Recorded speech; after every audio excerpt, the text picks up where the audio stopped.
The Philadelphia Eagles offense struggled mightily this past season, which resulted in the firing of offensive coordinator Mike Groh.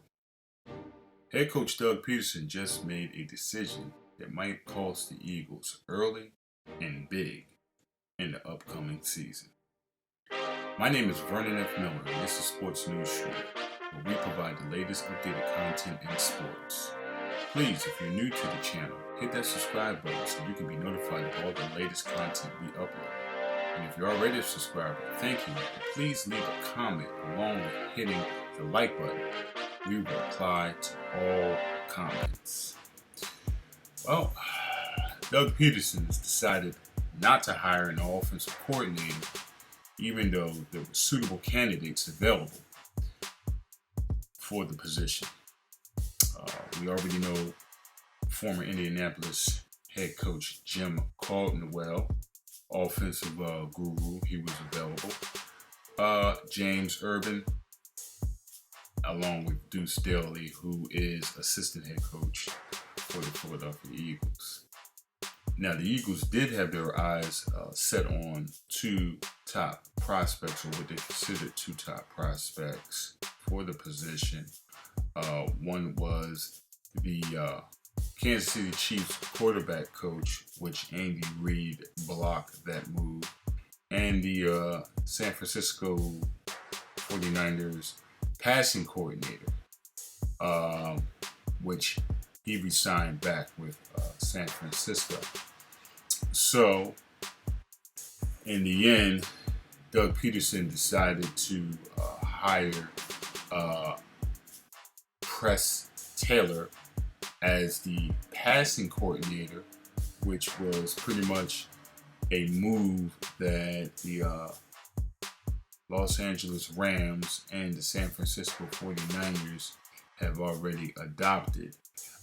So Press Taylor will be the passing coordinator, and Doug Pederson will pretty much still be overseeing all offensive play calling. In translation, meaning Doug Pederson will still be calling all of the offensive plays, which in turn, in my opinion, really, at times it seemed a little stale.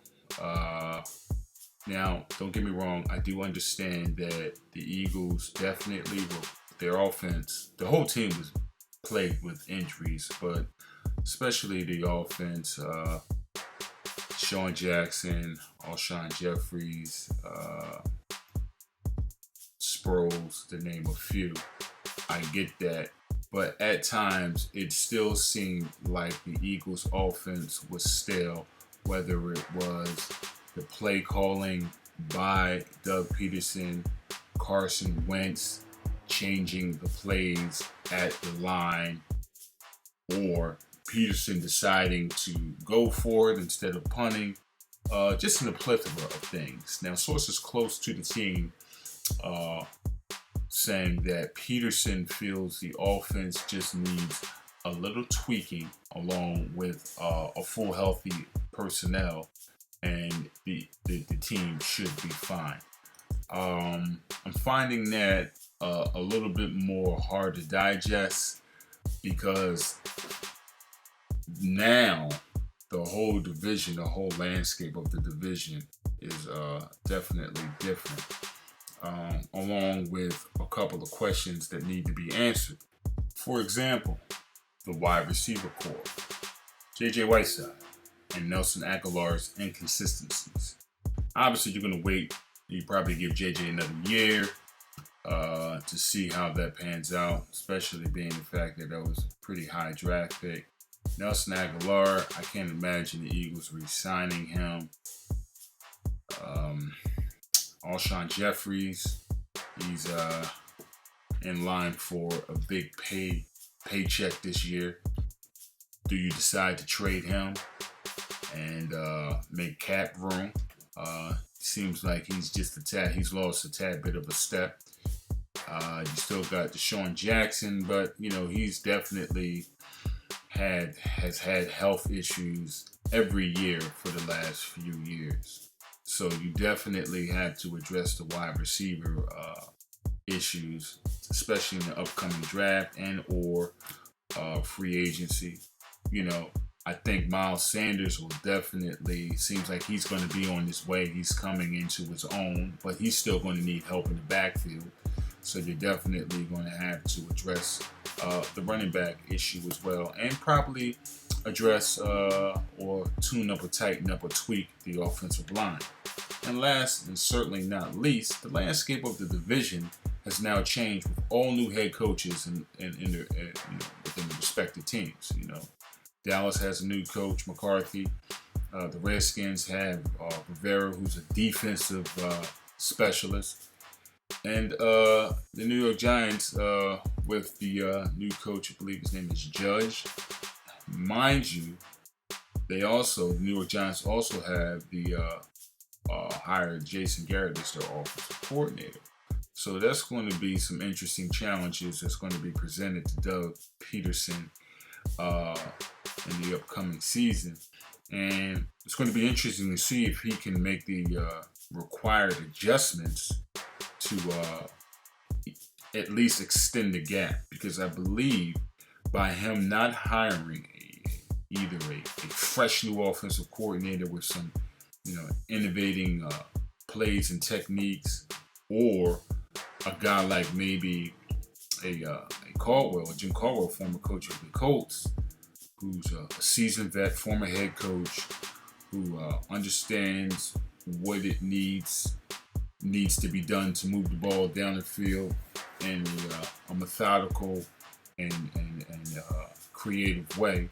In my opinion, I think Doug Pederson is just pretty much, he's somewhat predictable right now, especially along with Carson Wentz, with the Zach Ertz going down the seams all day long, or you got the running backs coming out of the flats, catching passes out of the flats, throwing a bunch of wheel routes. Those are, pretty much the 4 or 5 plays going on.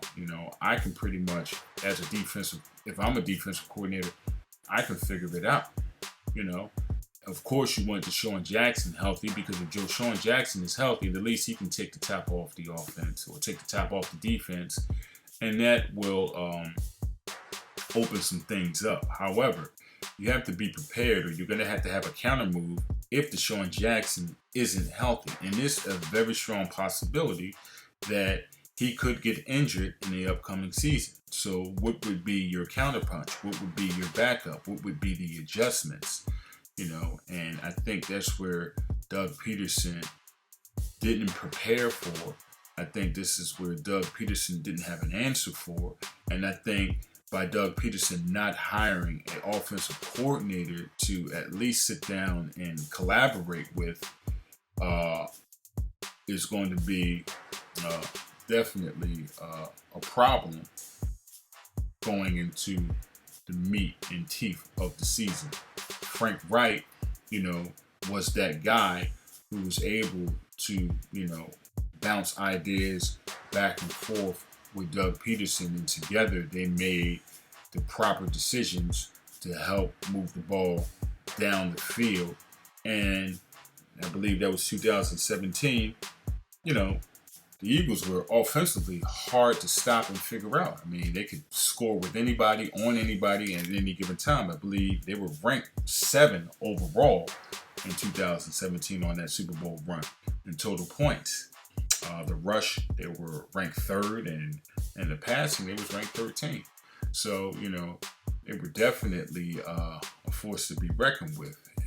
But since Frank Wright has left, they have yet to find that magic again. So I think it's going to be very interesting to see, if this was the right decision by Doug Pederson. In my personal opinion, I don't think it was.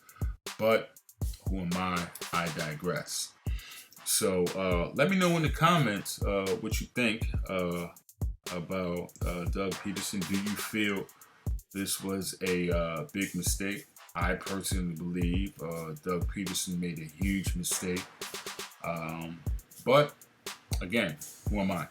So with that being said, appreciate all the love and support. Don't forget to, if you're new, please hit that subscribe button. We're definitely trying to reach that 4,000 subscriber, or I'm sorry, 1,000. Well, 4,000 would be fine too. And so we can get this channel monetized. And definitely leave a comment, and don't forget to hit the like button. Let me know if you disagree with me or not. That's all we have for now. We're on to the next one.